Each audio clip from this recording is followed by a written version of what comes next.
بسم اللہ الرحمن الرحیم رب زدنی علما۔ اب ہم آپ کو مسجد نبوی کی تاریخ سناتے ہیں۔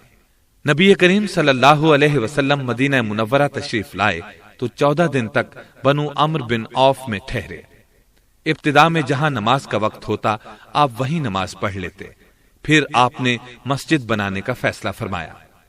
آپ نے بنو نجار کے سرداروں کو بلا بھیجا اور ان سے فرمایا مجھ سے اپنے اس احاطے کا سودا کر لو۔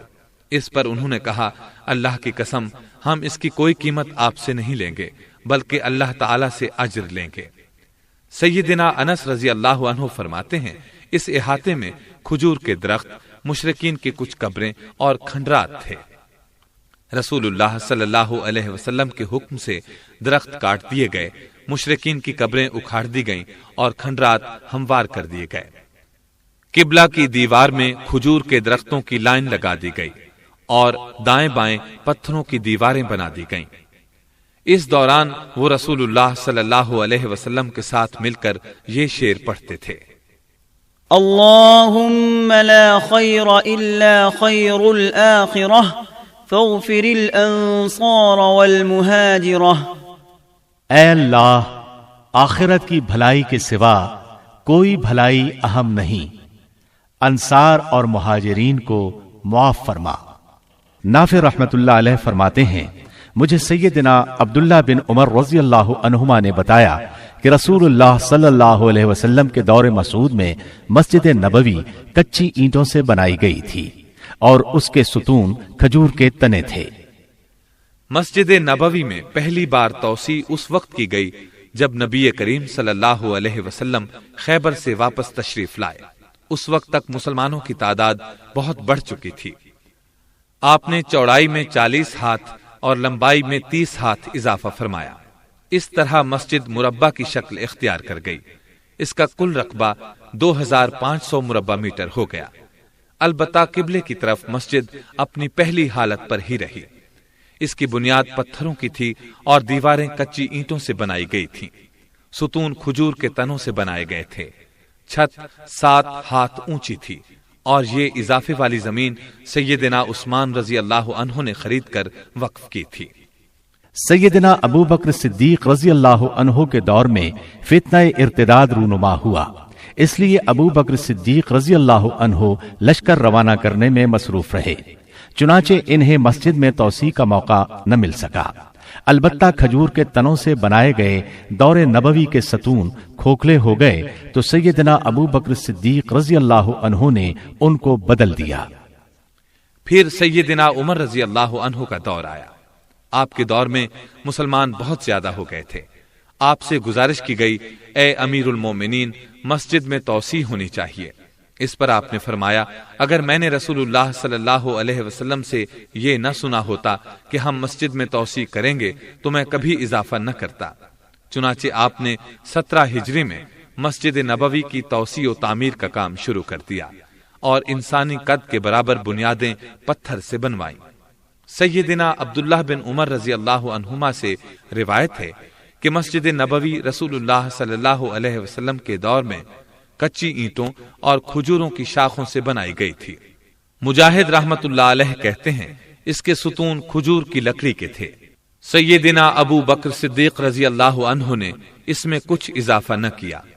سیدنا عمر رضی اللہ عنہ نے اضافہ تو کیا مگر اسے دور نبوی کے انداز ہی میں کچی اینٹوں اور کھجور کی شاخوں سے بنوایا، البتہ ستون لکڑی کے بنوا دیے۔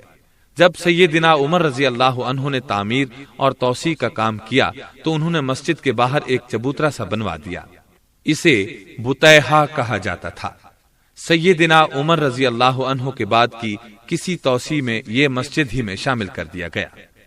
سیدنا عمر رضی اللہ عنہ نے فرمایا جو شور و غل کیے بغیر نہ رہ سکے یا اونچی آواز سے بات کرنا چاہے یا شعر پڑھنا چاہے وہ مسجد سے نکل کر اس چبوترے پر آ بیٹھے۔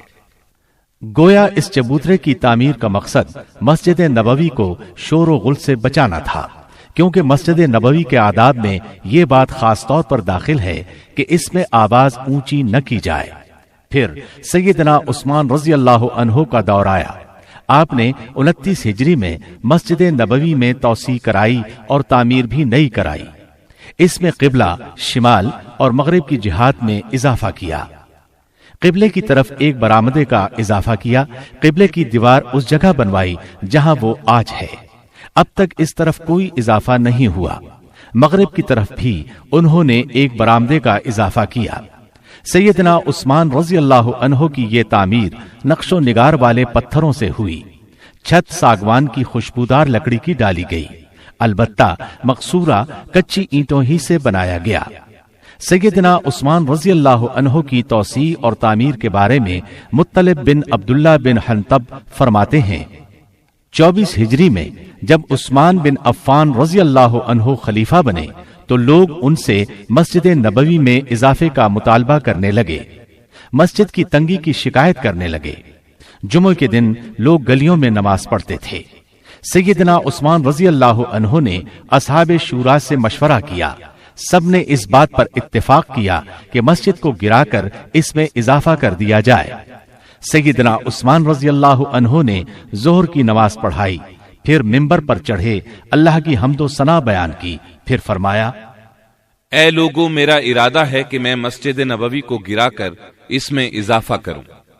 اللہ کی قسم، میں گواہی دیتا ہوں کہ میں نے رسول اللہ صلی اللہ علیہ وسلم کو فرماتے ہوئے سنا ہے، من بنى لله مسجدا بنى الله له بيتا في الجنة، جو شخص اللہ تعالی کی رضا کے حصول کی خاطر مسجد بنائے، اللہ تعالیٰ اس کے لیے جنت میں گھر بناتے ہیں۔ اور پھر اس مسئلے میں میرے لیے عمر بن خطاب رضی اللہ عنہ نمونہ اور مقتدا ہے۔ انہوں نے مجھ سے پہلے مسجد نبوی میں اضافہ فرمایا اور تعمیر نو بھی فرمائی۔ میں نے رسول اللہ صلی اللہ علیہ وسلم کے دانا اور دانشمند صحابہ رضی اللہ عنہم سے بھی مشورہ کیا ہے۔ وہ سب اس بات پر متفق ہیں کہ مسجد کو گرا کر نئے سرے سے بنایا جائے اور اس میں توسیع کی جائے۔ سب لوگوں نے اس کام کی تعریف کی اور نیک دعائیں دیں۔ اگلے دن آپ نے کاریگر بلائے اور خود اس کام کی نگرانی فرمائی۔ سیدنا عثمان رضی اللہ عنہ ہمیشہ روزہ رکھتے تھے، رات بھر نماز پڑھتے تھے اور مسجد سے باہر نہیں جاتے تھے۔ آپ کے حکم سے وادی نخل میں صاف شدہ چونا تیار کیا جاتا تھا، اس کو تعمیر میں استعمال کیا جاتا تھا۔ اس نیک کام کی ابتدا ربیع الاول 29 ہجری میں ہوئی اور کام 30 ہجری محرم الحرام کے شروع میں مکمل ہوا۔ اس طرح اس کام میں 10 ماہ لگے۔